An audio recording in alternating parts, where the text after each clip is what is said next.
there's magic coming. Oh, there's magic coming. Oh, there's magic coming. Where you gonna be tonight? Oh, there's magic coming. Oh, there's magic coming. There's magic coming. Get ready for your life.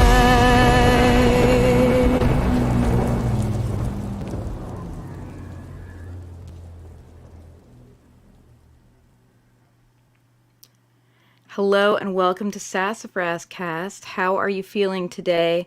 I am broadcasting this on Saturday, March 18th, 2 days before the spring equinox. Happy almost spring, everybody. Today's episode is titled, What If It's All in My Head? A question I think everyone who is like a spiritual human of any ilk has probably asked themselves once or twice. But I'm going to go a little deeper with that based on a suggestion by a patron, Grayson. If you are a patron, I hope you will pop into the chat, say hi, and add your thoughts to this. I'm particularly interested on getting multiple perspectives on this because I think it's a topic, a really interesting, juicy topic where people have this variety of beliefs around witchcraft and folk magic, and tarot cards and all, various belief systems. And it's like we're all describing things with common words and we all have a variety of definitions behind them. So I'm really, really curious to hear multiple takes on this topic for that reason. So I'm about to go into the Witchy Weather Report, but first I would like to do a patron shout out. Let's do this. I made a whole bunch of notes for this episode yesterday. I don't think I ever did my formal SassafrasCast intro. Hello and welcome to SassafrasCast, a podcast full of witchy insights to help you lead your sassiest life.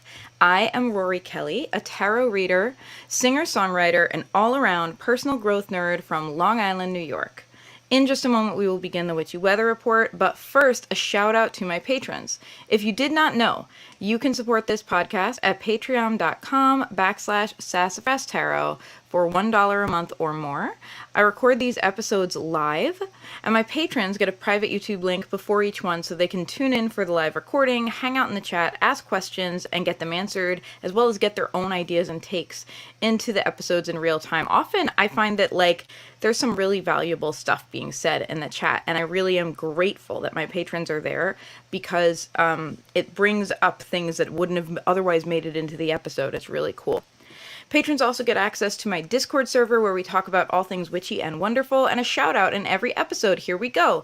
Thank you to Amanda Little, Melissa Marie, Rachel Miller, Grayson, Millie Orozco, Ruby, Rebecca Jones, Brittany Campbell, Ginger Dawn Studios, and Kevin P. Murphy. I'm so grateful that you are in my world. So in just a moment, we're going to get to our main topic for the show. First, I'm going to do the Witchy Weather Report. If you're watching on YouTube, this is the point where I brandish my tarot cards at you. Did you know every episode is available on YouTube? youtube.com/@sassafrastarot. Or you can just search Sassafras Tarot, all one word, on YouTube. So I'm reading today with the Wizard's Tarot by Barbara Moore and Mika Janssens. It's a really cute deck, and I've been trying to read with it more, so today I am for the Witchy Weather Report. How about that? Before I get started, I do want to say a couple words about the spring equinox. We have an equinox coming up, and I want to talk about how balance is pretend and not a thing that you can have for any lasting time in your life, because that's not how it works. The spring equinox is one moment. If you went to school, I don't know if this is a common experience or just where I went to school, but there was a thing where my science teacher would talk about how you could balance an egg on its head at the spring equinox, at the skinny end, at the moment of the spring and autumnal equinox, and at no other time throughout the year. And I'm not sure how real that is. I'm not going to validate that without checking in on the science, although my science teacher told me, but who knows. But the thing about it was a moment in time, right? The true equinox is truly a moment in time where we have light and dark balance. That's like a big focus for those in kind of the pagan and witchy community. And for everyone else, it's like it's the moment where we have 12 hours of day, 12 hours of night. You know, it's that day where we're right smack in the middle of our experience as human beings living on an oblate spheroid that is slightly tilted so that we have winters and summers and the sun hits us more during some seasons than others, right? Now, the equinox, you're about to see a lot of people posting about balance and inviting balance into your life. And I want to tell you that balance is a pretend thing that only lasts for a moment. And the true experience of having a balanced life is being willing to perpetually rebalance your life. There is no magical balance that you can have. There is no point in your life at which you'll be like, my life is in perfect balance, because a minute will pass and it won't be anymore. And that's correct and normal. And I think that we sometimes shame ourselves for having an unbalanced life, with which, first of all, I don't know where we got the idea that balance is this holy pursuit. You know what I mean? Like, where we're like, this like fetishism of balance, where we're like, yeah, balance, what we need is balance, balance, balance, balance. It's great. It reminds me a little bit of being in high school and being told that in order to get into colleges, you had to be a well-rounded student, and you had to go to sports, and you had to go to after-school clubs, and you had to do all these different things, even if you didn't want to. And it's like, I'm here to tell you, you're allowed to have very particular interests, and you're allowed to not spend time on the things that are not interesting to you. You know what I mean? You don't actually have to create some external balance in your life that is verifiable objectively. Like, you're allowed to have an unbalanced life where you really focus on what you love and what you care about, and you really don't focus on what you don't care about. That said, I know that there is a sense of like balance of energy, energy in, energy out, right? And I'm here to tell you, there's no magical point at which you're fully balanced. That's not how it works.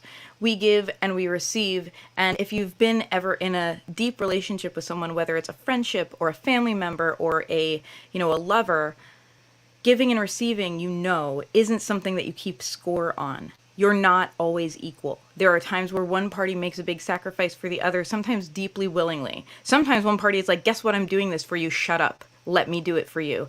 And there's an imbalance of the scales, and everything is fine because it's an ongoing relationship, and you know that you can trust each other to have each other's back. And so we're not sitting here like, where's the seesaw right now, right? We're just accepting that there's a give and take, and it feels right to both parties. Similarly, in our life with energy, there is no moment where we're like, I'm perfectly expending the same amount of money as I take in. Because time passes and we experience it. So I want to let you like feel like a human and not feel mad at yourself on top of being like stressed out and overworked and burnt out if your life is quote unquote not in balance. Nobody's life is in balance. Balance is a verb, not a descriptor. It's not an adjective. You know what I mean? So if we want more balance in our lives, we have to create it. And that actually means going further in the other direction. It doesn't mean necessarily making a subtle move. If the pendulum is all the way on one side, if, for example, we're burnt out and overworked and we really need to rest, taking a morning off when we've been burnt out for 5 years isn't creating balance. It's actually contributing to the imbalance by continuing to shortchange our self-care, right? It actually might create balance to then go like, guess what? Bye everybody. I'm taking 2 weeks off right now. I'll see you. Don't email me. I won't be available. You know what I mean? That kind of extreme move in the other direction is creating balance when you look at the context of how long you've been burnt out, for example. So I want to give us permission to not shame ourselves about whether our life is in balance or not. And yeah, to take some time and ask ourselves, are things out of balance? And if so, can I make a big, bold move to rebalance them so that it feels good to me, right? When we have balance in our friendships and relationships, it doesn't mean everyone is splitting the bill 50-50 every single time. What it means is that everybody feels good about the give and take. So what would it look like to look at balance from a perspective of, do you feel good about the give and take in your life? And if you don't, guess what? You're in charge. You get to make new choices. That has been your thank you for coming to my TED Talk on balance.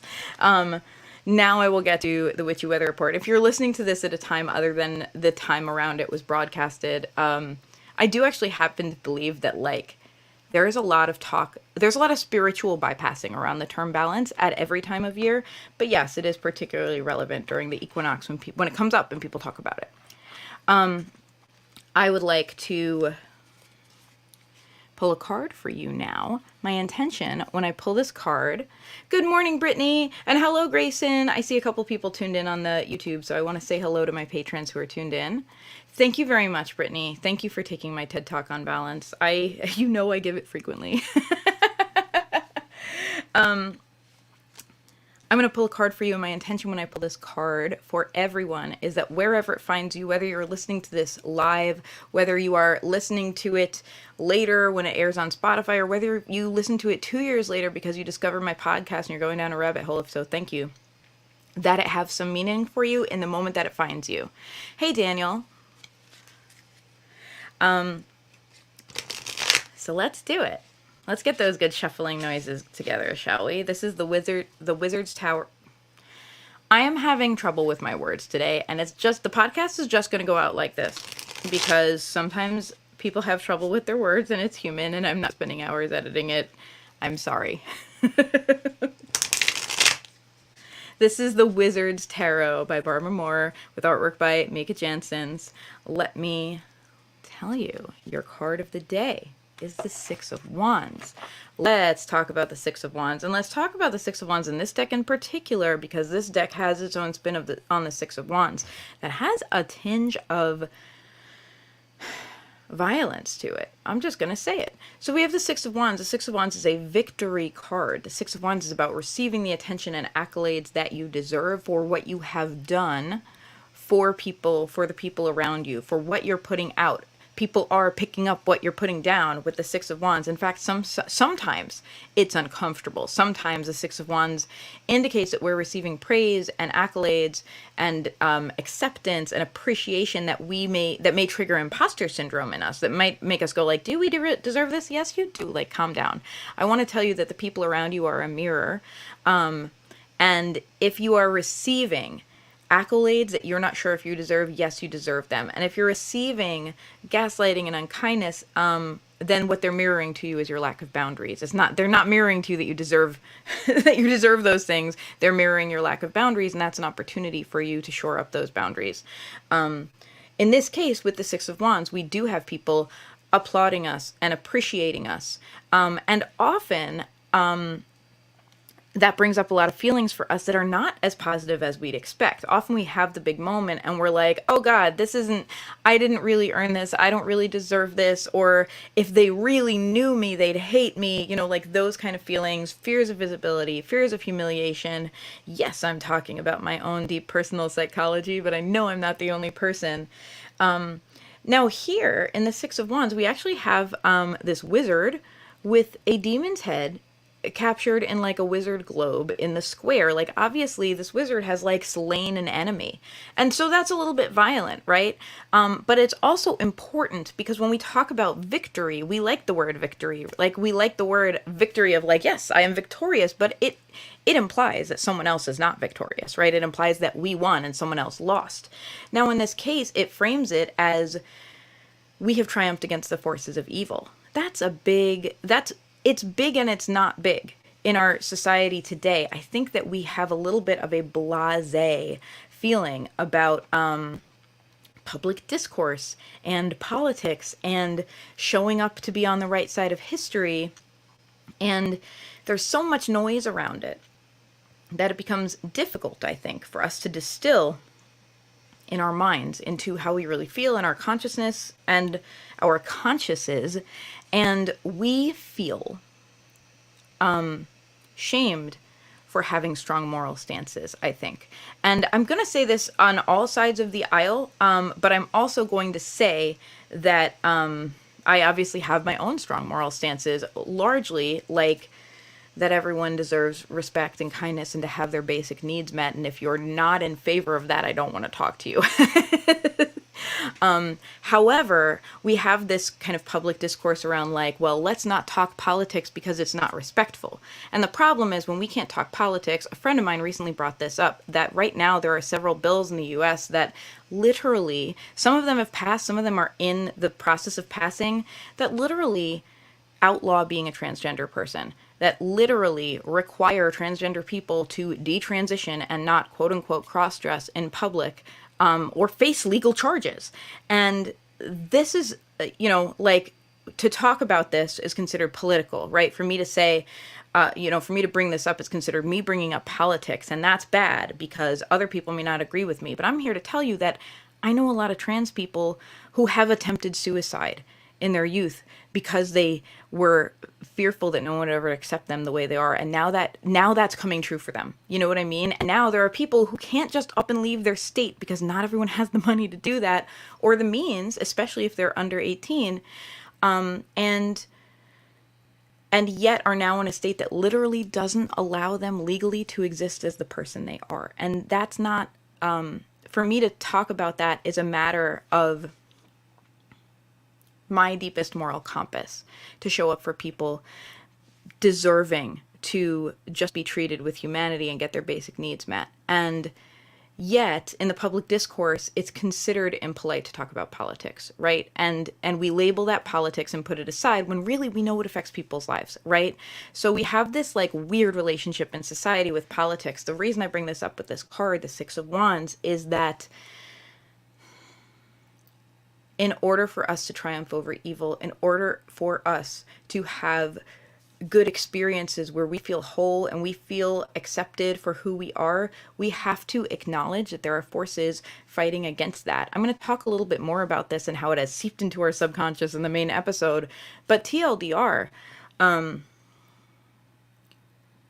this is an invitation to show up as our truest selves.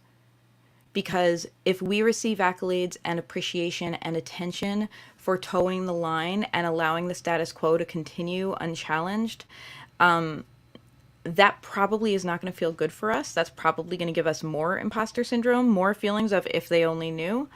And in the end, it doesn't help anyone. Whereas if we take our moment in the sun and allow ourselves to say, hey, guess what?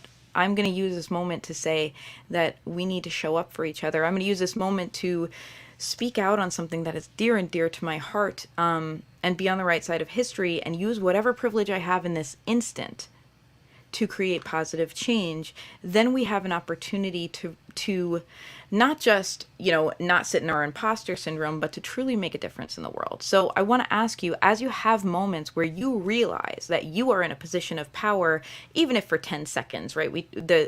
The cliche is 15 minutes of fame, right? Even if you're only getting a few moments of your moment in the sun, I'm going to ask you, what would it look like to act in your integrity with those moments? What would it act like for you to recognize that as a privilege and say, I get the opportunity to be myself as loud as I possibly can. I've been put here on purpose because people believe in me, and I'm going to go ahead and speak up. So that's the invitation of the Six of Wands. You will be in the spotlight. You will be receiving attention. It's up to you what you do with it. And I hope that you follow your heart deeply. And I hope that you have the courage to be your truest self and be in your integrity, because those things take a great deal of courage. I know that they do. Six of Wands is an awesome card for this trade show. Yes, absolutely. A really good card for a trade show. Thank you for coming to my second TED Talk. Also, thank you. Brittany's over here. You're allowed to have trouble with your words. Thank you. I'm all about allowing ourselves and others to be humans, and so I'm trying to just vibe with that this week. All right. So the short takeaway is spotlight's on us. We are going to be getting attention. We are going to be getting accolades. What do we choose to do with that attention? That's up to us, but I hope you will choose to be true to yourself and your values in whatever way that means to you. Follow your heart, not my words. Okay. Let's talk about the main topic. The title of this episode is What If It's All in My Head? I chose that title after being prompted by a suggestion by one of my patrons, Grayson. Grayson actually has been the source of several really good topics for this show and always asks really discerning questions that I really enjoy. And I sat down to like write a couple of notes about this and ended up writing a novel. And I was like, oh, I guess this is a topic for the whole episode. So Grayson's question that prompted all of this, and I'm going to just like use these words as they were and let you hear them because I think like me, you might find yourself in them. This may be particular to me, but since you asked, I vacillate wildly between magic works and magic is self-delusion. I can't seem to find a balance. I've had things happen to me that were very much not products of my imagination, things witnessed by others. But at the same time, I feel like lighting some incense and candles won't fix any concrete problems.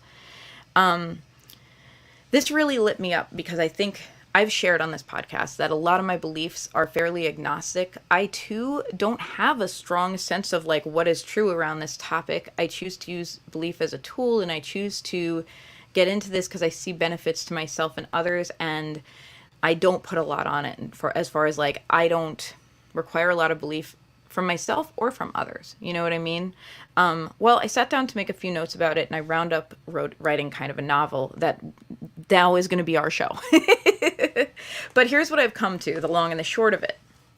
Our subconscious is an incredibly important part of us that affects our actions and our choices and our awareness dramatically. Ritual and magic, ritual in particular, in whatever form it may take, provides a way to interface with our subconscious. And that alone is invaluable, even if you believe nothing else is happening there. You know, if there's no supernatural forces at play, if all that's happening is you are speaking directly to your subconscious, that's an incredible opportunity.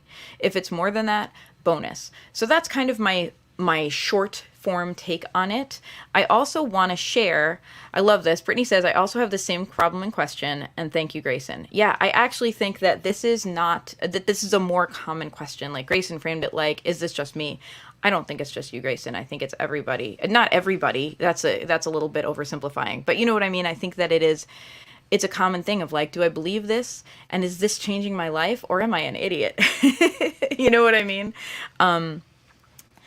So I also do want to shed light on something Grayson shared that I think is important, which is at the same time, I feel like lighting some incense and candles won't fix any concrete problems. And I want to hone in on a phrase that has become like very popular and memeable in the public consciousness, which is thoughts and prayers, right? Because I will say, as witchy people, as pagans, however we identify, us casting a spell is a little bit the equivalent of someone saying, you're in my thoughts, you're in my prayers, right? That may feel good for us, and it's hard to say objectively whether that is going to create a real outcome for other people. And there have been studies on this that are pretty interesting, and I'm going to actually try and find a couple of links to some stuff that talks about this in a more academic way than I have and put them in the show notes if I can. But I kind of feel like the jury is still out. Like, if I send you energy, that's a nice gesture, and maybe too, you'll appreciate it too, right? But it's like thoughts and prayers, right? At the end of the day, as I just brought up earlier, trans people are under attack in America. We can have all the thoughts and prayers that we want, but what we really need is legislation that guarantees their rights. What we really need is a Supreme Court that will support their right to humanity, right? Thoughts and prayers may or may not help with that, you know, like practical actions have to be there. And I think that may be part of Grayson's root of like, is this real or is this self-delusion? Because yeah, when we do something that personally feels good for us, are we creating a catharsis that lets us off the hook from doing something practical in our lives? And I think personally that the only way we can be in our integrity as people trying to create change, whether very personal change or very public change, is to have a confluence in our actions between internal and external, is to work both with our subconscious and our beliefs, whatever they may be, you know, as well as making practical moves. And to me, this is another version of think globally and act locally, you know, like, yeah, let's do the thoughts and prayers. Let's do the ritual. Let's do those things because I believe they can have real concrete impacts. And I'll talk more about that as we go. but also let's make sure there is a concrete impact. Let's make sure that we're not like, oh, done, sent the energy. Let's actually make a donation to the ACLU, or let's actually go to a protest, or write our congressperson, or boycott a company that has horrendous practices. You know what I mean? Like, let's actually take the action that may create change in our world. That is not just an internal action. Let's do both. I love this phrase that Brittany has brought into the chat. I'm very fond of pray with your feet. I've never heard that, and I love it. And Brittany follows up to say, even if I do a working, I'm still going to do something practical around it. Yes. And I think that the novel I wrote last night that I'm going to share with you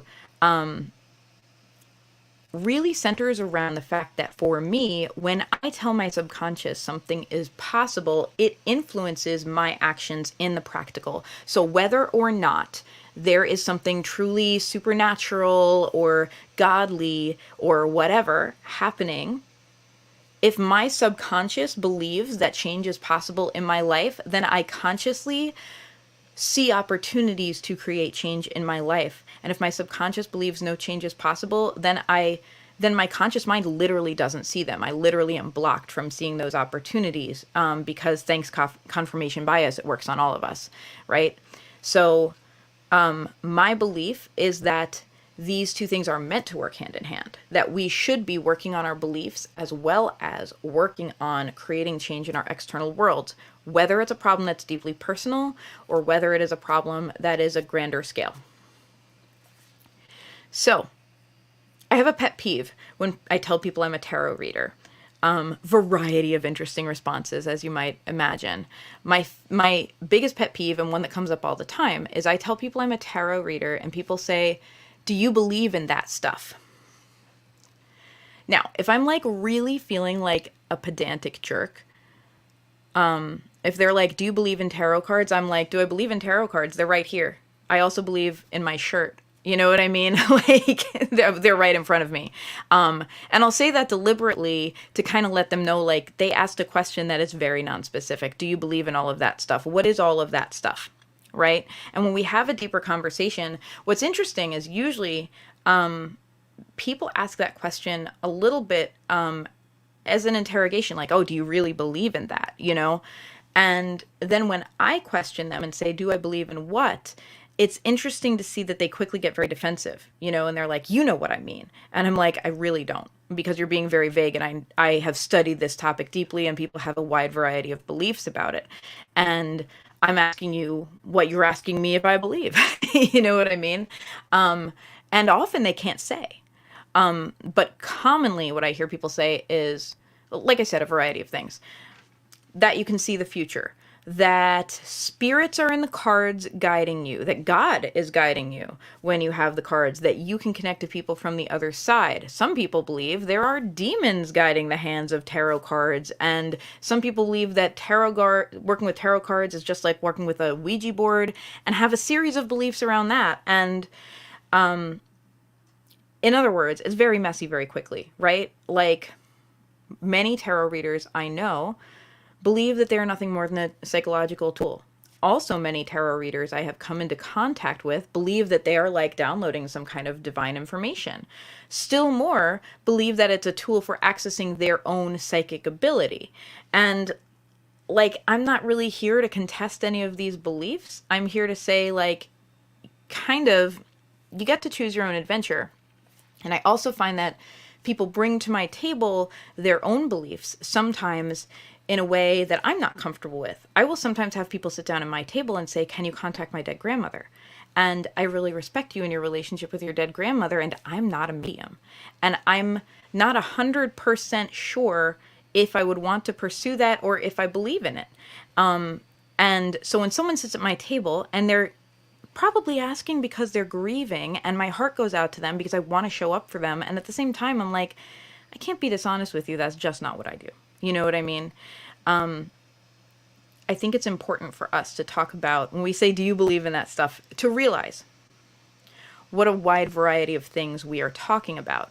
And when Grayson brought this question, that essentially boils down to, what if it's all in my head, right? This question of like, I really want to believe, and I believe that these things have had big impact in my life, and yet also I think some of it's self-delusion. I think we have to be more deep and more discerning than that, because in the magical community, I see a lot of things that I'm wowed by and can't explain, and I also see a lot of self-delusion. I'll just say it. I see plenty of people who are like, who share stories with me that I don't find credible. I'm not going to call them out, and I'm not going to like recount them here because that's a little rude and unkind. You know what I mean? And for all I know, I'm the person who's wrong. But I do think that there's both. And what I don't see a lot of in the magical community is swindlers. I think there are a lot of people kind of outside the magical community who assume that everyone reading tarot cards or offering spell work or whatever as a service, who assume that we're all swindlers and we're just trying to get people's money. And I really don't see that in the magical community. I see people who I may believe that their work is not credible to me, but that they believe deeply in it, And I kind of feel like if they believe deeply and their client believes deeply and it's meaningful to both of them, who am I to come between that? You know what I mean? I don't see a lot of swindlers. But what I'm saying is there's like this wide variety, there's this big garden of beliefs, and you kind of get to pick and choose what's meaningful to you. And you don't have to do this once and done. You don't have to be like, I believe in that, but not that, and that, but not that, and not that, but not that. In fact, I would argue that that's not a very scientific approach to live your life by. My attitude is, the scientific method is based on, here's a premise, here's a hypothesis, now let's test our theory, right? We think this might be true, and now we're going to test the theory. We'll be as objective as we can. And there is some acknowledgement within the scientific process that inherently we're not objective. When you're doing a peer-reviewed study, you actually have to, in the beginning of the study, point out the ways that this study could be flawed for people to consider as they read the information. And one of those big ways, in my opinion, is like human conditioning, right? And kind of societal status quo beliefs that we have on such a deep level that we don't even question them during the scientific process. I'm not saying we all have to apply a scientific process of trial and error to our magic if we don't want to. It's okay to just be like, I believe this and it's meaningful for me, and go for it, But I do think it's healthy for us to acknowledge that there's a lot of beliefs, and our beliefs over time can and should shift. As I have learned things, my morality has shifted. My choice of what words I do and don't use because I don't want to harm other people with my language has shifted over the years, because when I know better, I do better. And similarly, I think that we are allowed to say, I believe in this right now, or I believe in this enough to consider it, and my experiences may sway me in one direction or the other, and that's okay. It's still meaningful. I want to share a comment from Brittany. Do you believe in that stuff? My answer is usually something like, there are pieces of cardboard with pretty pictures on it, but they have a system of meanings assigned to them. Yeah, I like that. And depending on who I'm talking to, if I can tell I'm talking to someone who is, I say this with a grain of salt, who is a skeptic. I don't have a problem with the word skeptical, but I see a lot of people who label themselves as skeptics, and actually what they mean is, I strongly believe that all of this is not true, and I believe in science even though I haven't actually read a lot of the studies you're about to reference, and there's a side of it, whatever. Anyway, yes, if I'm talking to someone who's a skeptic, I'm like, listen, I believe that it's useful to me, and I believe it's a helpful psychological tool, and these are pieces of paper that you can look at, and whatever, it's helpful. And I do like that, yes, these are pieces of cardboard with pretty pictures on it. I know Susanna from Anti-Fragile Tarot, unfortunately the podcast no longer happening, but it's a great podcast if you ever want to go down a rabbit hole, friends. Anti-Fragile Tarot podcast. That's a catchphrase of hers, is like, hey, I'm just sharing what the pretty pictures on the cards tell me. Yes. So let's talk about the let's talk about my difficulties with words. I have many of them. Hydration checkpoint. I'm going to consider that a notice from the universe to take a sip of water. If you're listening, why don't you do the same? Let's all get hydrated together. Let's talk about the subconscious. Many of the thoughts we have that belittle activities centered around the subconscious come back to a magical thinking of its own kind. So, I think a lot of things, and not just magic, are dismissed as kind of frivolous and foolish by our society, some of which has come to be embraced now by kind of like our modern consciousness. Our society has a kind of magical thinking that devalues the subconscious and our own inner psychology and inner world, despite the fact that we as a society also are at a point where a lot of research has been done and we know that these are driving forces in our lives. At least we now have a vocabulary to talk about it, you know? And in some ways, this is rooted in patriarchy. Yep, I did it. I dropped the P word. We should like have a drinking game of like, how long does it take Rory to say patriarchy in an episode?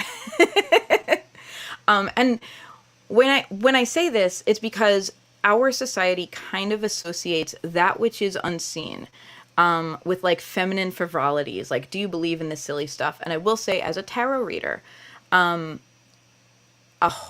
way large percent of my clients are women.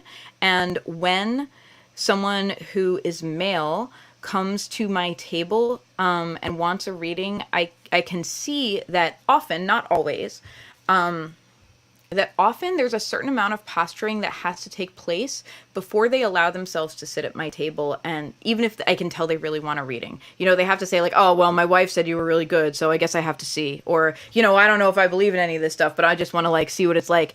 There's really a sense of having to kind of like ward off this girly tarot thing. And I say that jokingly and with kindness. You know, I'm not going to be a jerk to these guys who are, you know, fighting traditional expectations of our society by being a man sitting down at a tarot table. You know what I mean? I'm going to welcome them and I'm going to treat them respectfully and their reservations respectfully as well, you know? But I will say that I see a correlation between the way our society dismisses that which codes as feminine and the way we talk about magic and faith, and also the way that we talk about psychology. We also see a greater number of our female friends talking about going to therapy, and that being a thing that, like, again, I see the same kind of warding off behavior from many, but not all men, you know, of like, well, I don't know about all that. You know, I don't need to go to, you know, I don't know about all that. And, you know, psychology is now a topic that has been studied for a whole lot of years and had a bunch of studies and, you know, like has this wide breadth of scientific knowledge available for you to peruse, such that it becomes a little silly to be a layperson saying like, I don't know about all that silly stuff. You know what I mean? And so I bring this up because when I talk about what is unseen, I think people hear it in a woo-woo way, you know, like they hear it like, oh, well, you know, you can't see the wind, but you can see its effects. And this is the same as God. You can't see God, but you can see God's effects. And I'm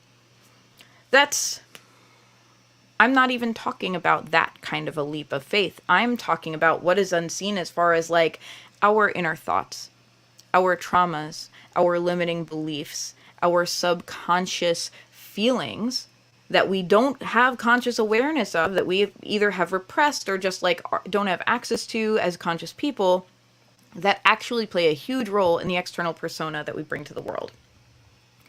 Discounting inner work isn't scientific, right? There's this breadth of data about it. It's actually the opposite. It clings to a fantasy that we are so in control of ourselves and our world that if we can't see it, it must not exist. And we know what it, like, when I bring it to that point, that gets really silly, right? We can't see germs, but we know they exist. We just had a whole pandemic about it. Similarly, like, we can't see our trauma. We can't see our inner thoughts. We can't see the beliefs that were instilled in us subconsciously from childhood, but we know they exist because they result in us doing irrational things. A lot of human decisions are a little bit irrational. Even though we are able to have rational thoughts, many of our decisions, especially around like high trigger topics like money and love and relationships, a lot of those are emotional decisions for us rather than rational decisions for us, and have to do with what's under the hood, what's in our subconscious. So, in my opinion, when we discount this kind of inner work, it's not scientific, it's like kind of foolish and prideful. It's this unwillingness to believe that there is more to be learned than we have already learned. And rather than empowering us which I think there is a sense of empowerment. When I see a guy come up to the tarot table and be like, I don't know about all this, but my wife said I should really get one. I can see that he is dealing with a society that tells him he must be in control and he must be in power, and consulting a woman to look at some tarot cards for him is kind of an embarrassing prospect. You know what I mean? But in fact, if we're willing to kind of like let our pride out of the way, if we're willing to do the inner work, if we're willing to look under the hood, what we're truly afraid of is vulnerability, right? What we're truly afraid of is like, there's a lot under there, and I might not be able to keep up this calm, cool, controlled exterior if I go there. And also, by the way, guess what's driving that? It's our psychology. If you are resistant to observing your own subconscious, it's because you're afraid, and that fear comes from your own subconscious. It's like an inception thing. Our fears of being less in control than we'd like to be is a near universal fear for us. It's the fear that we are powerless. It's a fear that if we're vulnerable, that we will be hurt. It's a fear that we are not in control of what happens to us. That is also why you see people blame victims, because if they say, well, she shouldn't have done that. She shouldn't have been in that alley alone. She shouldn't have let him come up to her hotel room. She shouldn't have da-da-da-da-da-da-da. Or he, this doesn't just have to be about like victims of rape and domestic violence, any kind of victim. When we blame victims, what we're doing is putting ourselves in control. What we're doing is saying, I would not have done that, so it will never happen to me. It's almost like a talisman that we hold subconsciously of saying, she shouldn't have done this, this, and this. This is what I can see that's wrong with our behavior. I would never do that. Now, of course, we know that's not true, because we've all done things that are a little bit against our better judgment, probably in the last week, you know, if we really think about it. But when we make those judgments on others, it's a Band-Aid for us to not have to look deeper within ourselves and face the reality that, wow, this could actually happen to me, you know? So this subconscious fear of kind of getting real about life struggles and vulnerability, this is what's driving the bus. When we hear people make the argument that working with our subconscious has no practical value. I wanted to share this from Brittany. I have so much self-dismissal of my own beliefs. Yes, I do too. And I think there is a fair amount in our culture that kind of programs us to not respect our own beliefs and to kind of like trust the beliefs of the everybody else more, you know what I mean? And for some of us, we have very individualized trauma around this as well, which makes it even harder. But yeah, it's funny because there's two sides of it. There's this sense of like, I have a right to my opinion, and that's, you know, like, that's what this country is about, free speech. I have a right to my opinion. My opinion is super important. And we also see the opposite side of like, well, everyone else thinks this, so they're probably right. And I'm not exactly saying either one is right or wrong. You know what I mean? I'm just saying that I think both of those beliefs are rooted more in psychology than in rational fact. Because they're polar extremes and kind of like it's a false dichotomy. All right, so let's talk about how this comes into play with magic. We have watched things that many consider to be the elements of magic. We've watched those things powerfully shape local and global history and politics. So I want to talk about like the building blocks of magic, right? If you are making a spell, if you are trying to create something in your life, and maybe you don't call it magic, maybe you call it manifestation or, you know, whatever it might be, or getting in alignment. Visualization, affirmation. These are things that are like commonly talked about in the New Age community, and they are also tools that have been used for many years to directly manipulate society. The dark flip side of visualization and affirmations is propaganda and deliberately manipulative advertising culture. If we can impact our behavior by working with our subconscious mind, which I strongly believe we can, we have to acknowledge that others can do the same. In fact, for many of us, the journey is reverse. We have seen that the subconscious can be so manipulated by outside stimuli that it changes our actions that we realize, oh, I got to get in on this, because if everyone else is trying to manipulate my subconscious, like, I need to have a voice in this. I need to have a vote. You know what I mean? And what I find interesting, though, is that many people seem to believe strongly in one side of this equation, but not the other. In the same way we have the, I have a right to my opinion, it's special and sacred, you don't get to contradict it, people. And we also have the, I'm probably wrong, does that make sense? Everything I believe is probably a lie. I don't know, you know better, people. False dichotomy, but two very real viewpoints. I do see another false dichotomy in people around me. I see people who believe strongly that they are immune to external social conditioning. Usually they acknowledge it exists. And this is despite, clearly, if you look at an individual, kind of markers of them acting out on seeking like socially agreed upon status markers, mainstream beauty ideals, mainstream status symbols, those kind of things. These kind of people will say, I just happen to like this. I just happen to care about this. This is my personal belief, and it's not about social conditioning. They really believe that they are immune to this broad social conditioning.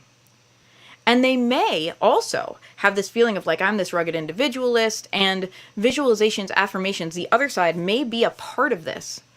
But they're capable of this huge spiritual bypassing because they believe that their positive vibes only mindset can overcome years and years of cultural conditioning. And this is dangerous, right? We have people who are out there talking about manifestation, talking about living your best life, and spiritual bypassing to the point of deep racism, to the point of deep misogyny, where they believe so strongly that we create our reality that in turn they are, in so many words, blaming people of color for being marginalized and mistreated by white colonists for so many years. Because it's like, well, you create your own world. It's like, no, they did not create the European colonists who came over and kind of wreaked havoc on their lives. That's not what happened.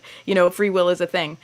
And similarly, we have that other victim blaming mindset of like, well, you create your own reality. So if I was a rape victim, does that mean I created my rape? That's wild, right? And again, I believe this is the work of our subconscious trying to protect us, right? If we believe that by having positive vibes only and a really good mindset that we can control our future, then we believe we can be impervious to life's terrors, right? We don't have to face that as long as we have positive vibes only. And when we see someone struggling, we're like, well, she must have let some negative vibes in. That was your mistake. I won't do that because I'm positive vibes only. Don't worry. So what I'm saying is, by failing to question our social and our cultural conditioning, we actually do the opposite. We don't take away its power. We give it more power over us by not acknowledging it.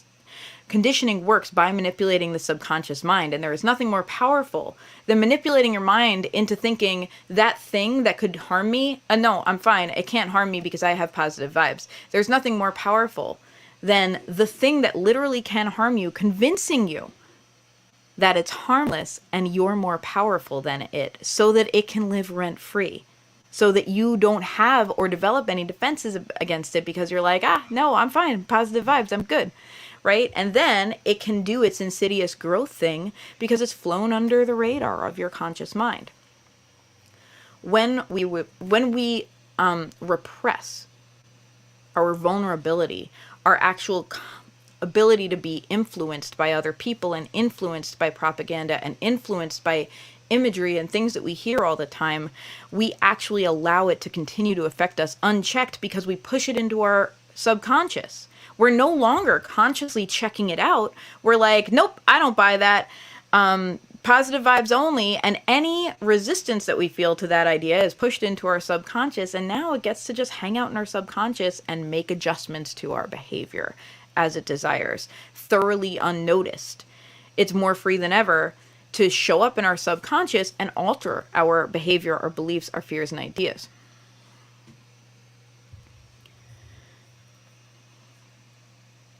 So, the polar viewpoint of this, which is like two sides of the same coin, there is a viewpoint of people who believe that propaganda and social conditioning is super real and super harmful. And this is often people who are more on the skeptical side. There's a sense of bias and there's a sense of cynicism based on real world experience, which I really relate to be honest. Like, wow, the world's a horrible place. So yes, I'm a little cynical, like people have done horrible things to each other. So you see people who are informed about the psychological conditioning used to create good consumers, right? They're informed about how advertisers make us hate ourselves. Or in war times, the conditioning used to create good patriots. They're informed about like leafleting and propaganda that happens, and literally fuels like this ire towards the enemy, whoever the enemy is.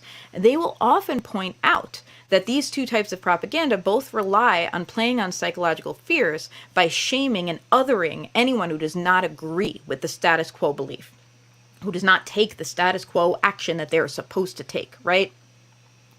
We see people make gallows humor about this all the time.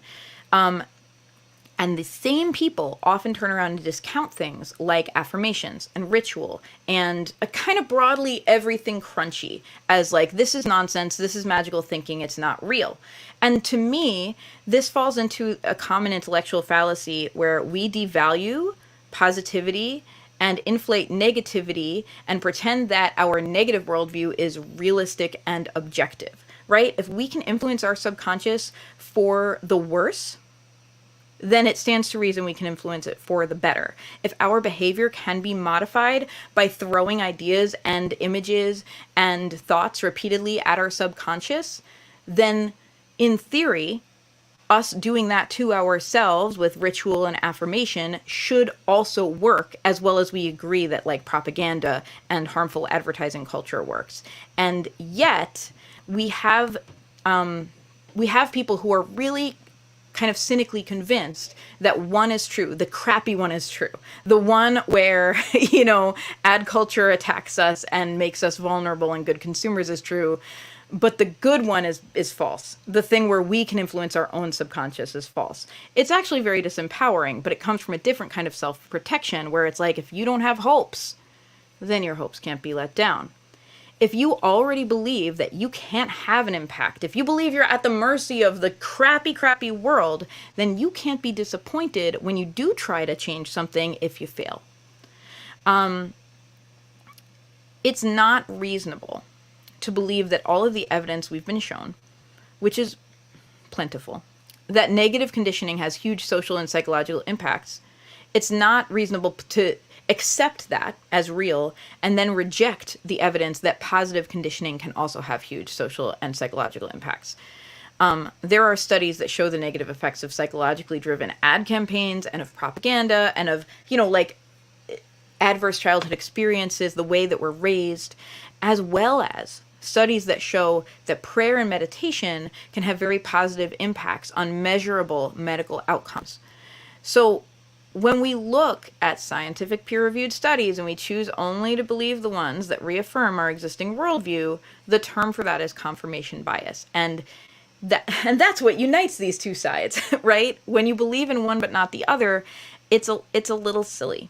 And I'm not telling you have to believe whole hog in all of it either, because there's also the big elephant in the room is discernment, right? Yeah, we can be impacted subconsciously by hearing the same stuff again and again, whether it's positive or negative, whether it's empowering or disempowering or falsely empowering, whether it's, like the Maybelline ad, like maybe she's born with it, because you're worth it, like whether it's these ads that make us feel like good about having to buy something to fix how we look,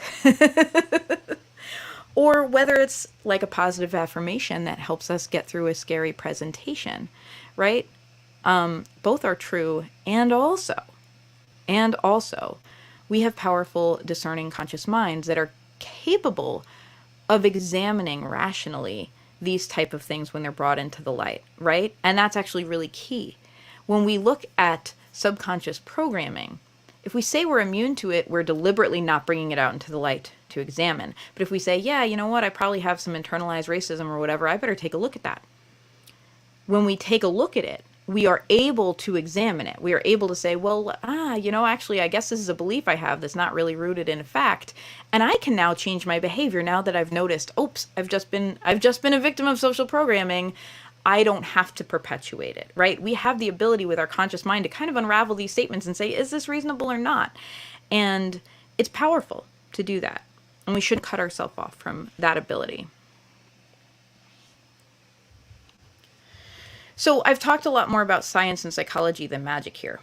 And I'm someone who is, like, at best agnostic when it comes to beliefs in a deity, the supernatural, like whatever you choose to define supernatural is kind of all that stuff. As when someone asks me, like, you believe in that stuff, right? I'm pretty agnostic about it. Yet I do recognize that, for example, studies have shown that the power of prayer can have a positive effect on measurable medical outcomes. That's interesting to me. Does that mean I believe that God, or one or more gods, is necessarily responsible for those medical outcomes improving? Not necessarily. And in fact, my questioning mind says that, in my personal opinion, would be kind of a mean thing for a god to do. Right? Like, if you're God and you're omnipotent and you're like, you can have anything you want because I'm God and I can control it, but only if you ask nice. That's a little petty, in my personal opinion. So I don't know. I don't know that I believe that this is the hand of God or not. And maybe there are people who have a different perspective on it than I do, you know. That doesn't necessarily resonate for me, but I do believe that there is such power in our subconscious minds that when people sincerely believe that they can impact reality with the power of their prayers, that to some measurable extent they are actually correct. That doesn't mean that I could be like, I can fly, and then fly, because I don't have the ability to fly. But we have shown that it has, like, there's a real effect that our thoughts have on medical outcomes. So, that's something that's worth thinking about to me as a thinking person with a body, you know? Now, when it comes to magical thinking, I want to talk about that phrase. I apologize in advance because I realize this whole episode is a TED Talk, and maybe you're here for it and maybe you're not, and it's okay for me. It's okay with me if you're like, wow, Rory's really, really going on about this topic, and I'm just going to skip to the episode about what the heck I do with crystals. That's okay with me. But if you're still here with me, magical thinking is a term that is used largely derisively and sometimes incorrectly, kind of as ammunition against various practices. And when I say incorrectly, two things that come to mind that I want to talk about are herbalism and essential oils.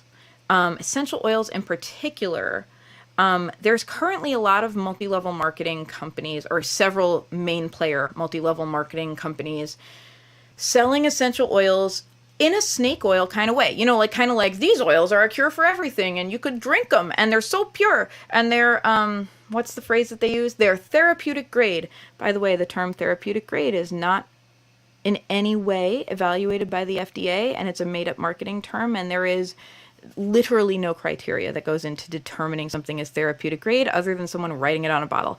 Anyway, there are currently, people selling essential oils as magical cure-alls, in the same way we think about snake oil, like it's pretend.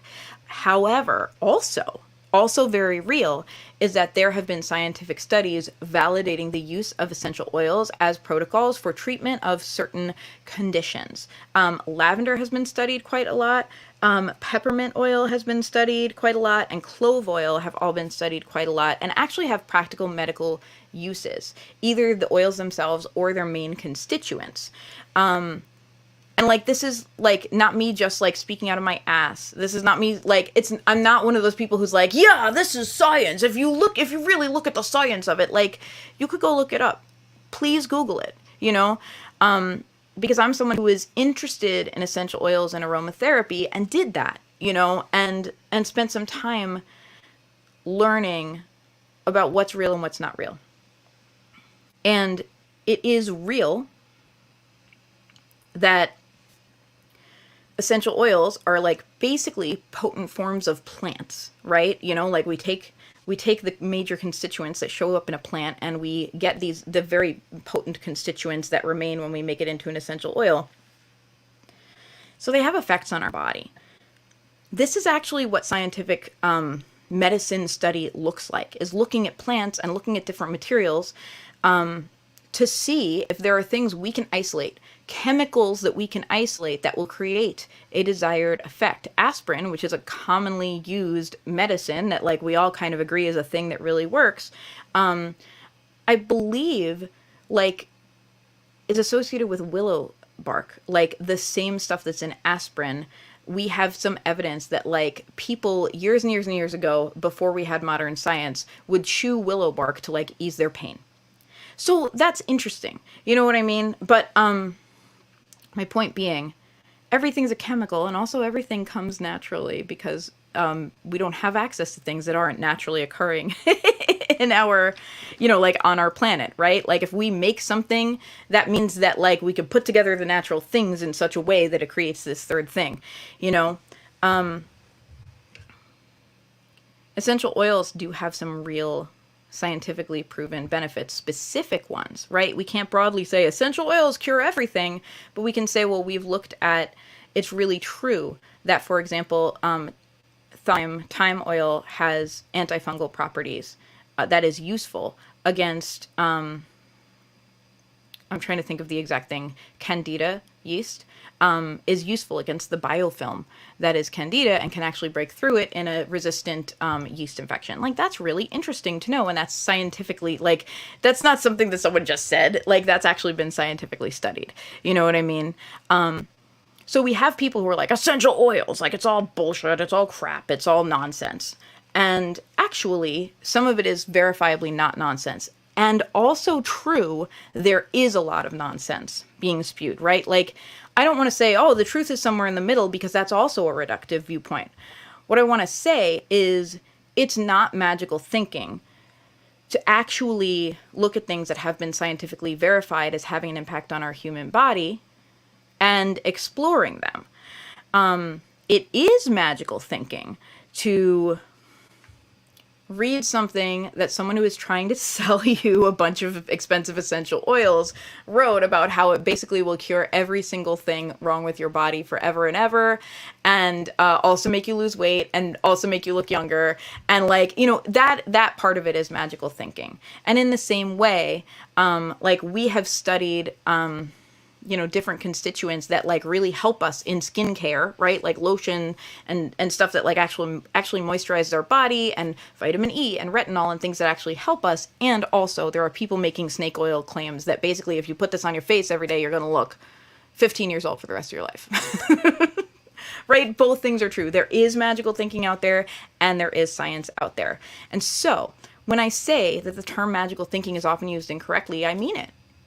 I mean that when we broadly discount something as hodgepodge, as balderdash, as nonsense, then we are actually not being scientific because we're discounting real scientific research on some of it.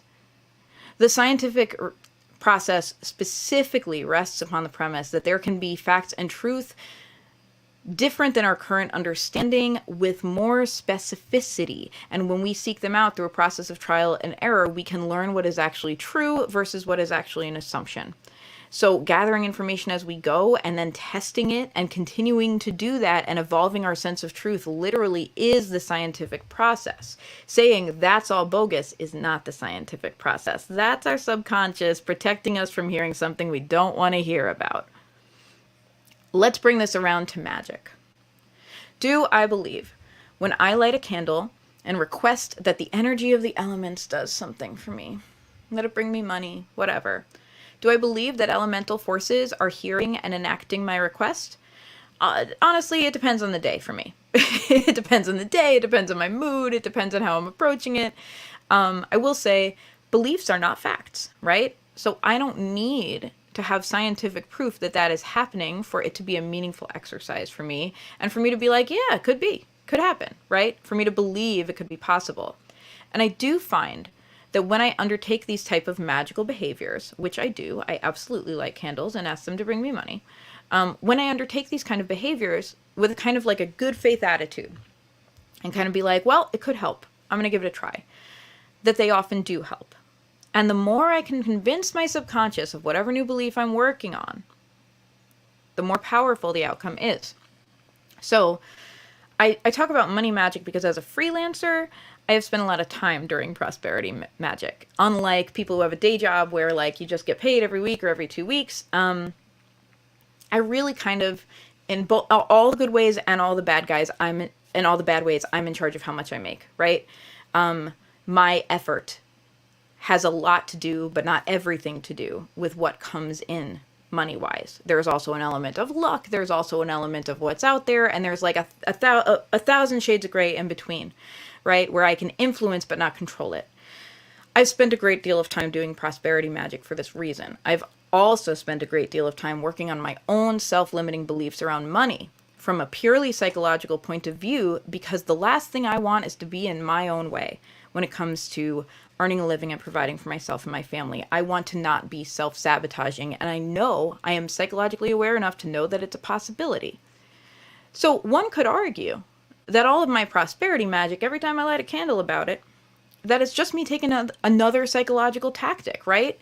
It's just me kind of fighting back against this onslaught of messaging that doesn't help. You can't make money with music. You can't make a living doing what you do. You know, it's not really possible. It's really hard to make a living that way. Freelancers always live job to job, gig to gig, and it's really hard. And eventually you just have to go get a day job. All of that psychological conditioning, that when I light a candle, I'm just like, evening the scales, right? I'm just like fighting back against it. I'm like, I'm a magnet for money. I'm giving my subconscious that belief instead of the negative beliefs that would make me not try.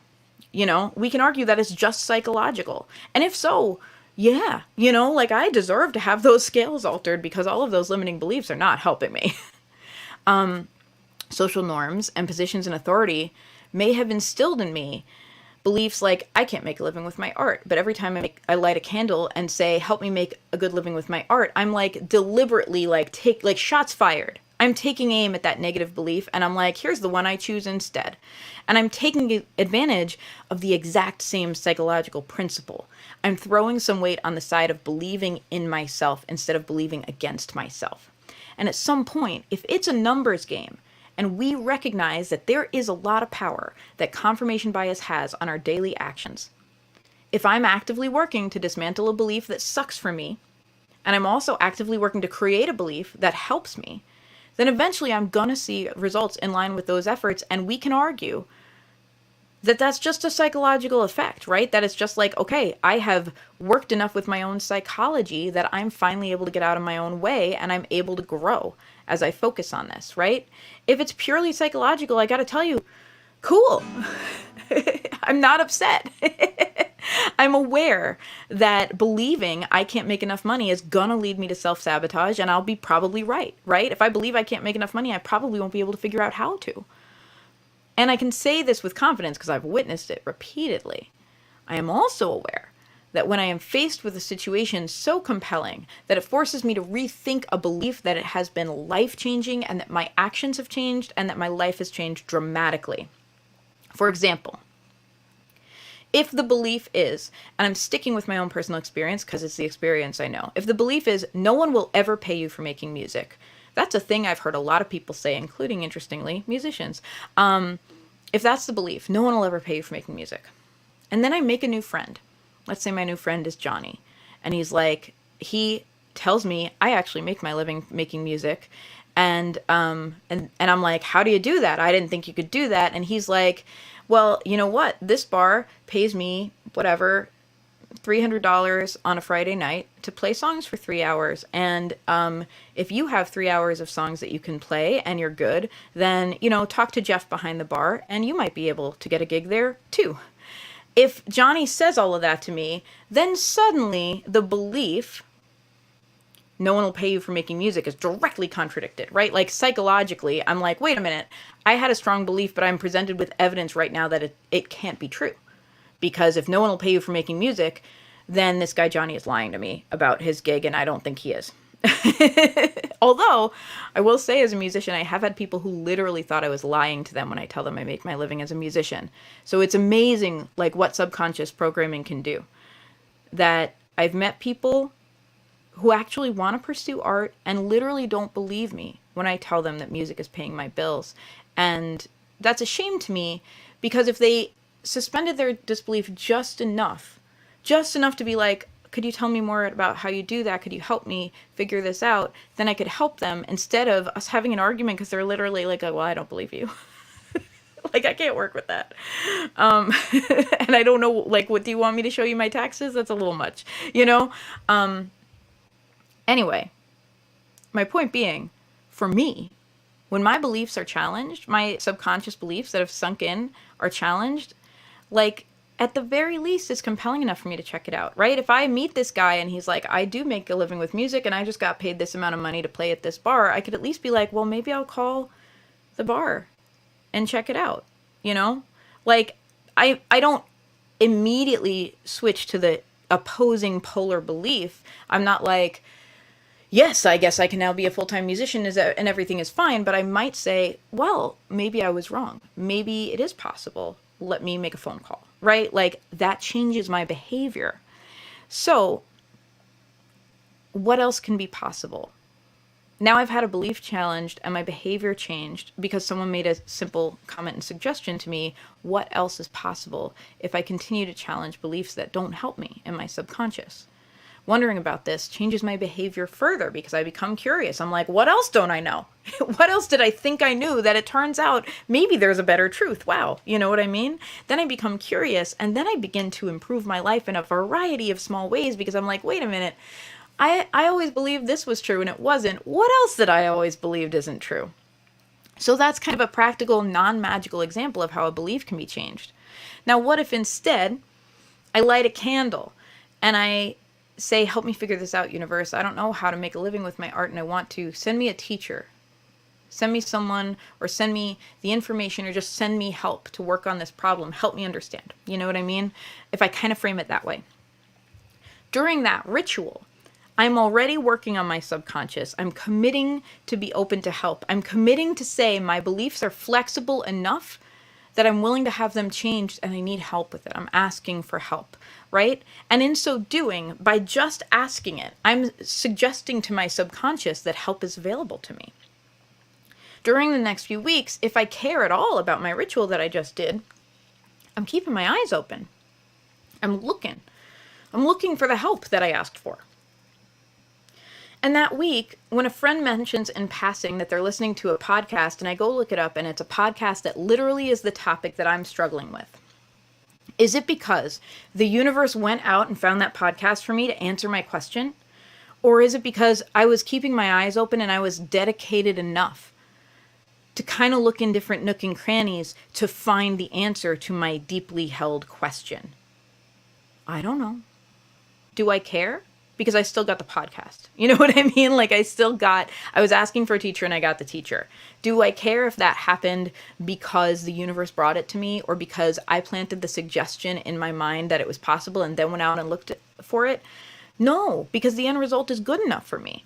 And if I hadn't been open enough to changing my beliefs, if I hadn't been open enough to changing my subconscious, then I might not have bothered to open my eyes. Then my friend might have said, I'm listening to this new podcast, and I would have been like, oh yeah, my friend, she's the podcast addict, whatever, and never looked it up, and then not gotten, that really valuable information that I kind of was praying for. Would I eventually find that podcast and get the solution? Kind of it's anyone's guess, right? Maybe, maybe not. What I do know is that I've watched people, including myself, buy into that fallacy we discussed before, where we look at negativity as realism. We look at being cynical as being objective. That fallacy, I've watched people buy into that, and I've watched them allow it to confirm these deeply disempowering beliefs about themselves to the point of inaction. And specifically, I was talking before about making a living, making art. And I have to tell you, I see so many artists. I see so many musicians, actors, writers, whatever, fine artists, talk themselves out of seeking any kind of success around their art because they believe it's impossible, because they're like, nobody cares, nobody wants to pay you, nobody cares, whatever. And some of them even stop bothering to make art over it, And this is not me saying that everyone who makes art has to go out and try to make it into a living, especially if that's not your goal. But I do see people with big dreams who look at their dreams and decide that their dreams are not realistic and take zero actions towards their dreams, and then go on to be depressed because their dreams, they feel in their mind, will never come true, so there's no point in trying, and they go on to live a small life feeling miserable because they can imagine the bigger life they could have, but they don't believe that they can have it. I have watched a lot of people do that, and it's painful. It's painful to me to watch people, even people I don't care about or don't like, do that. It's painful to me. The guy who said to me, "I don't believe that you make your living with music." It's painful to me because it says to me that he's bitter because he wants to believe it and he can't believe it. And as a result, he leads a life that isn't the life he wants to be leading. And that hurts. I hate it. I want a better life for him, even though he was kind of rude. So am I saying that refusing to believe in magic inherently means you're missing out on life-changing possibilities? Like, a little bit, maybe. If only for purely psychological reasons, right? When we convince our subconscious that it has no power, our mind will go seek out evidence to affirm that. When we say again and again, and I can't tell you how many musicians I've heard say this, you can't make money in music, nobody wants to pay you for music, nobody cares, nobody wants you to have a success anymore, it's just not possible, it's not like it used to be. You know, all of these beliefs, when you say them again and again and again, and all your friends are saying them, and you affirm those beliefs with each other, then your mind, your subconscious, is hearing what you're saying, and you're out there looking for ways to prove your own beliefs. That's confirmation bias at work. That's what happens. When instead we try to convince our subconscious that maybe there's a chance we can create some positive change, whether it's about our careers or anything else, when we're like, well, I don't know, maybe it's possible, maybe I could just look around. When we tell our subconscious, let's just try to figure this out, we have this more malleable belief system that maybe actually the thing that we hope for is possible. And then our subconscious mind is on the lookout for input to help confirm that belief, or at least to explore it. You'll notice I'm not even saying, let's tell our subconscious that we're going to be rich and famous, because I think that our subconscious can sniff out a lie, right? When we say something that we don't truly believe to our subconscious is in charge of our beliefs, okay? Like, when we're like out there with an affirmation like, I'm going to make $1 million by the end of the month, and we like really make a few $100s a week every week, our subconscious is like, I'm sorry, I invented this game. You're embarrassing yourself. Our subconscious is like, no, you're not. Stop. If, however, we say to our subconscious, I bet there's a way to make more money than I'm making right now, right? If we give it a little belief, if we're like, what if we just explore this aspect? Then our subconscious is like, all right, let's look at that. You know what I mean? So I think it's important to be willing to be playful with our minds instead of take this all or nothing approach. And then, again, it becomes not a magical question. It becomes a locus of power question. Do you believe that you can have a direct impact on your own circumstances? I'm asking you, listening right now, do you believe it? Do you believe that there are circumstances in your life that you can have an impact on?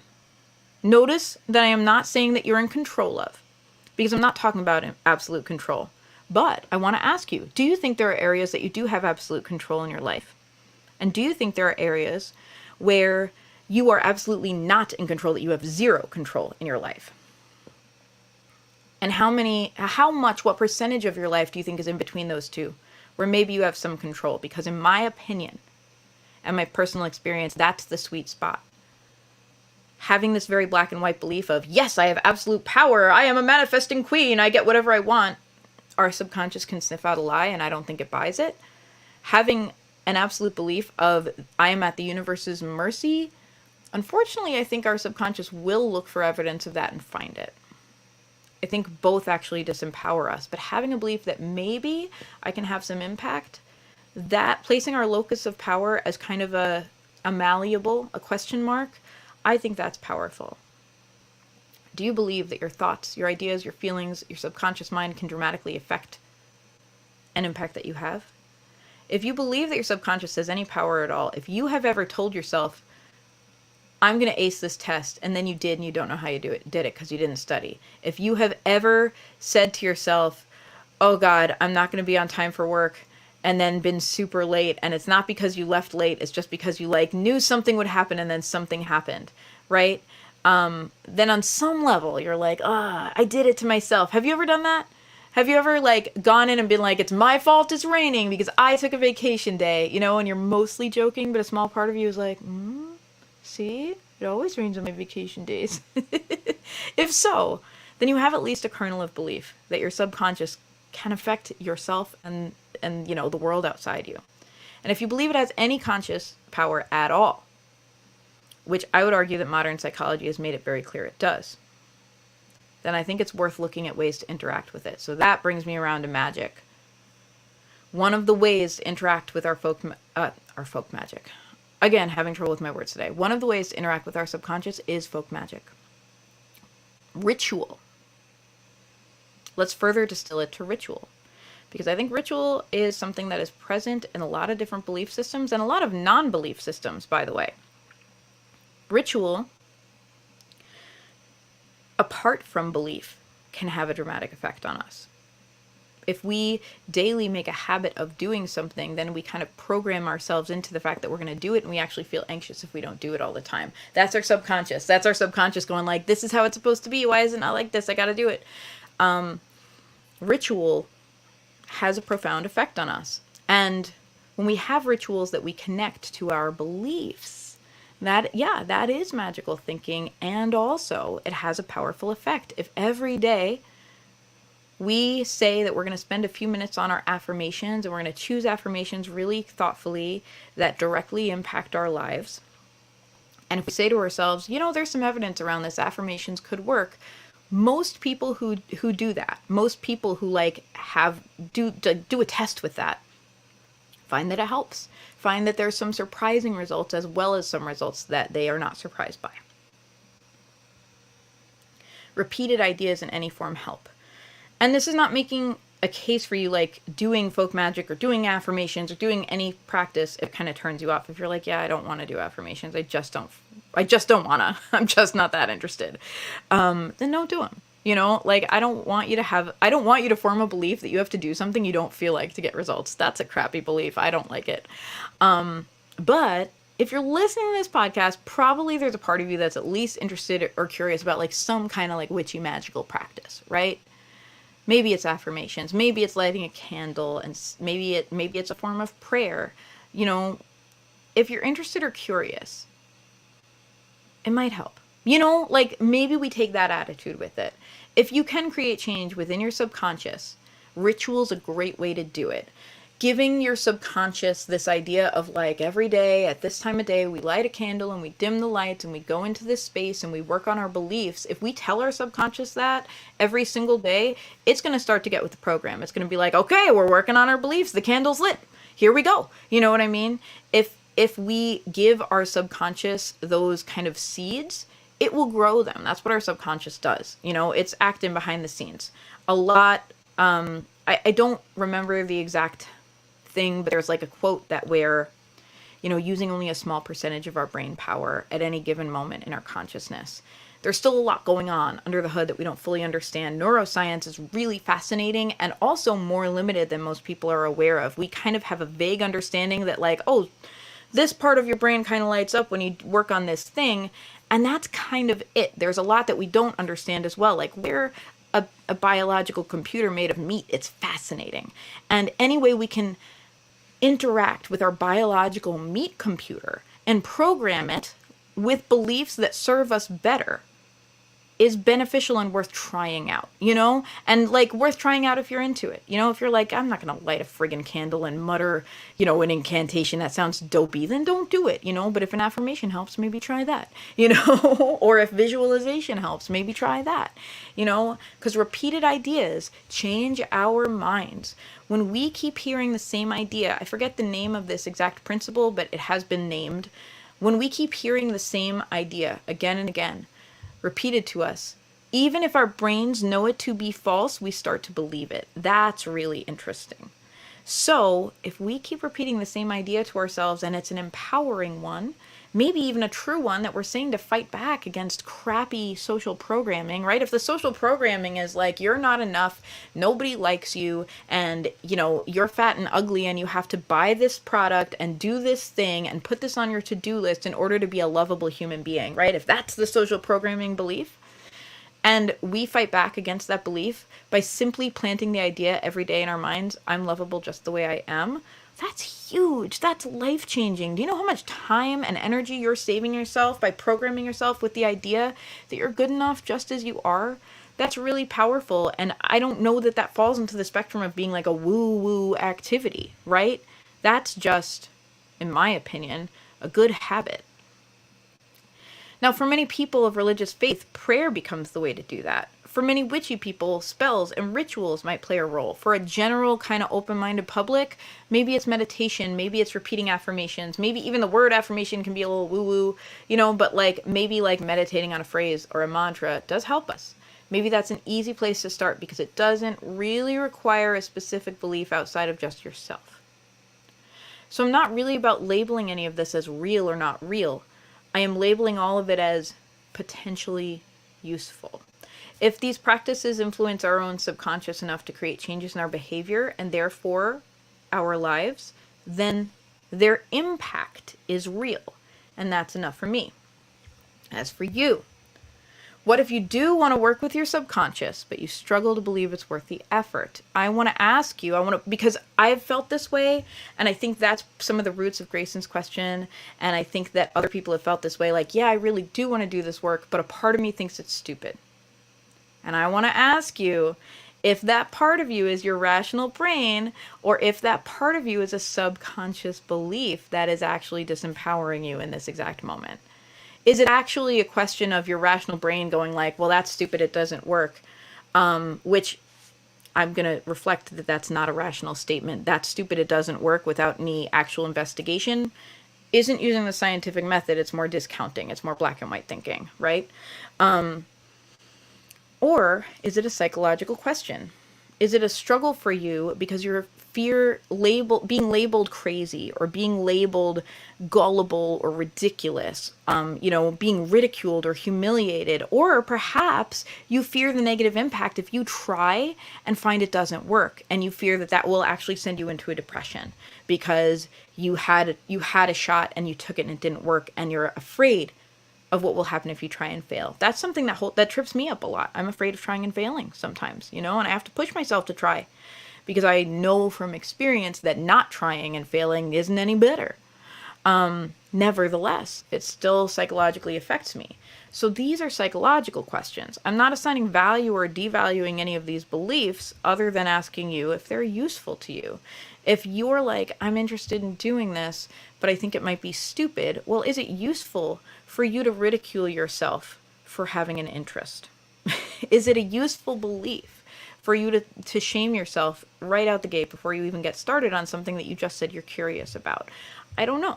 Or could it be that that's maybe some external shame that has seeped into your subconscious and maybe that you deserve to work on? It's a normal human fear to worry that other people will ridicule you or will shame you or will other you or outcast you for being different. But I'll bring us back around full circle. If your fears are holding you back from doing things that might actually make you feel better, then a good way to change that is by working with your subconscious.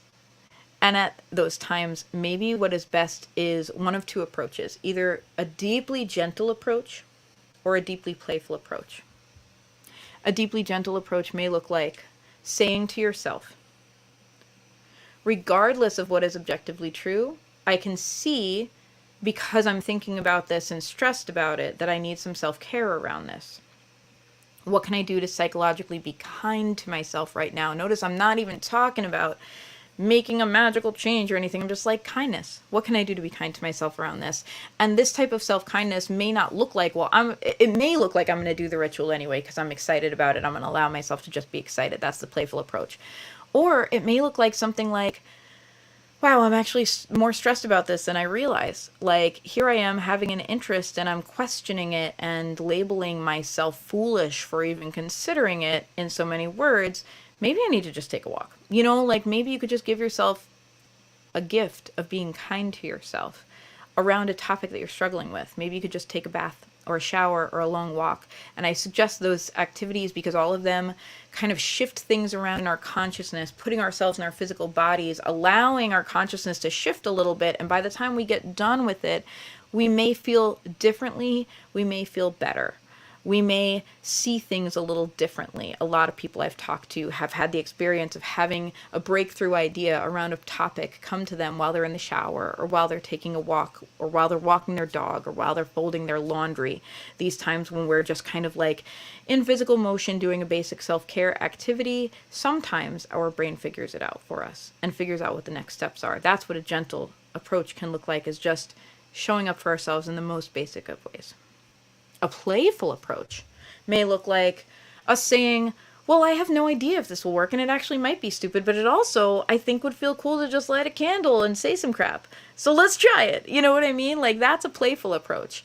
Like, just saying, like, let me do it anyway. Whatever. Maybe it's useless, but I feel like I might enjoy it, you know? Maybe I'll even wear a cool hat, you know? It's okay to allow yourself to do something just because it's kind of interesting to you, whether or not you believe it has some kind of bigger impact. You know what I mean?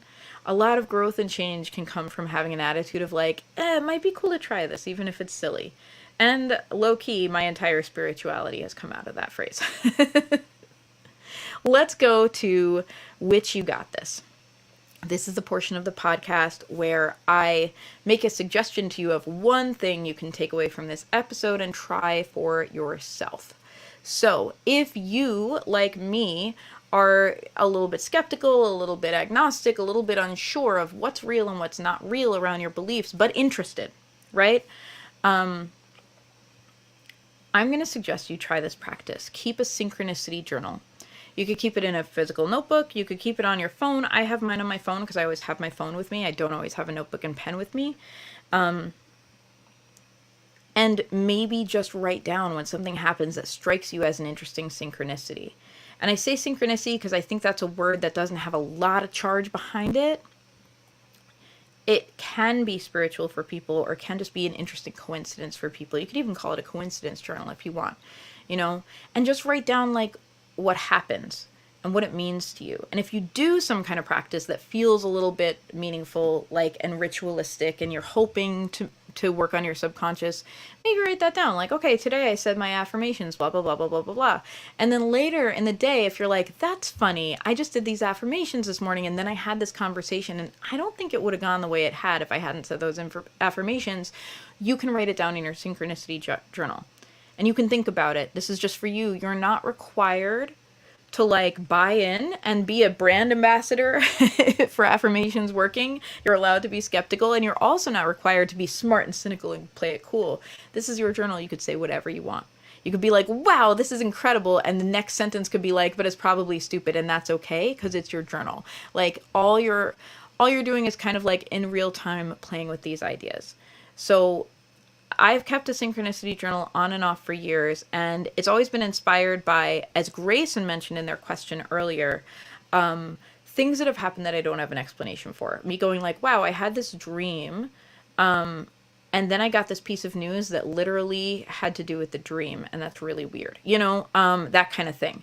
And I just felt like I wanted to write it down. I was just like, this is interesting. It wasn't me necessarily saying like, I dreamed the future, I'm psychic and amazing, although there's a piece of me that would really enjoy believing that.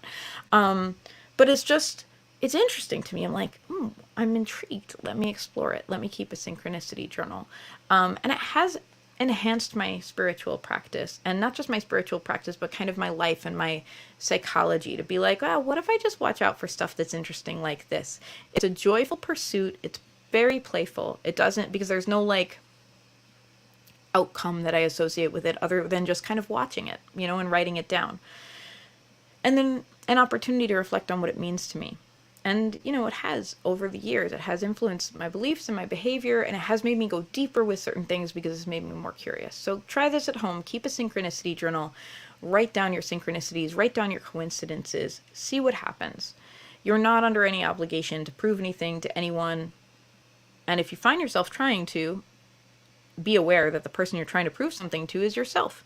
And you don't have to do anything about that. Just be aware of it. Just notice it. Just notice, oh, wow, I really feel like I have to prove this to myself because no one's reading this journal except for you.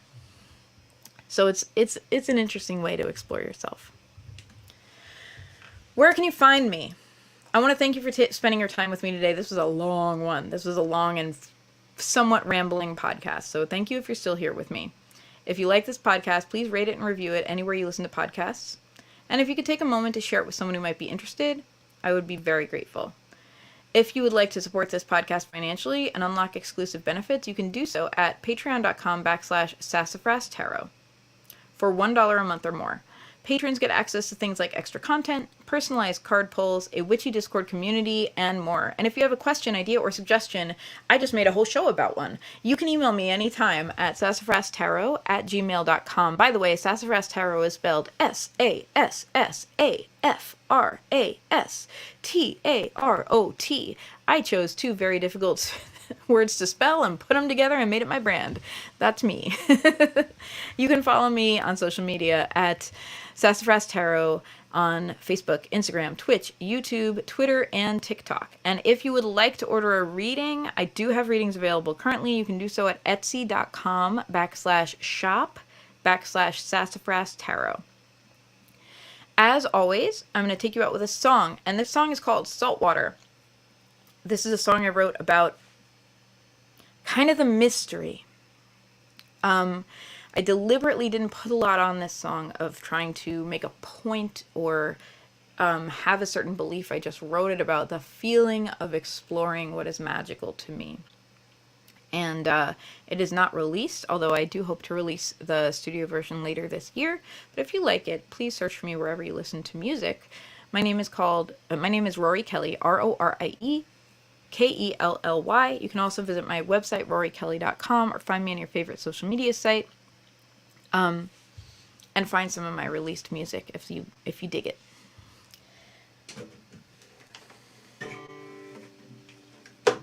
Here's my guitar. I have no idea if it's in tune. Let's go.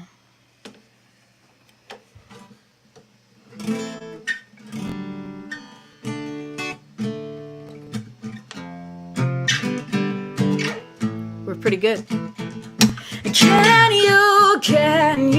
Can you sense it? The fire is burning bright in me. A spell that I never cast. Come on, blue, aching glad that the ocean is calling me. Like a flashlight under the covers, like the salty pull of the water, like a child in the night. What do you believe? Like a play that I haven't the guts to write, like a stage but the stakes are real. Tonight to sleep or chance to travel in and dream. Can you sense it? The fire is burning bright in me. The spell I never cast. Come on, blue, aching glad that the ocean is calling me. Saltwater pool is all I feel. And the saltwater pool is all I feel. Like a ghost on a full moon at midnight. All the circumstances line up to the timelines cross, but it's just a dream. Like your secrets whispered on the wind. How did the wind get to know them? You try to grasp, but there's nothing in your hand. Can you sense it? The fire is burning bright in me. Ooh, yeah.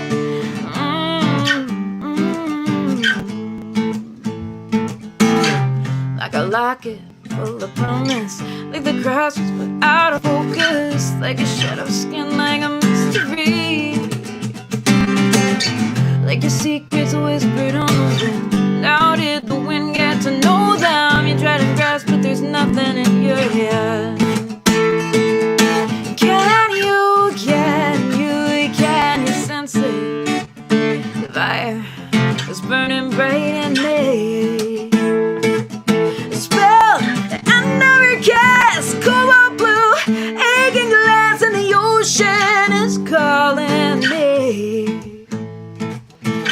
The saltwater pull is all I feel.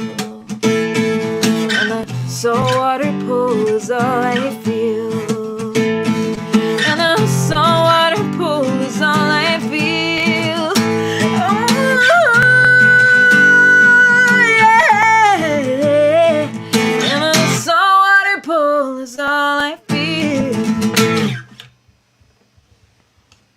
Thank you so much, friends. Until next time.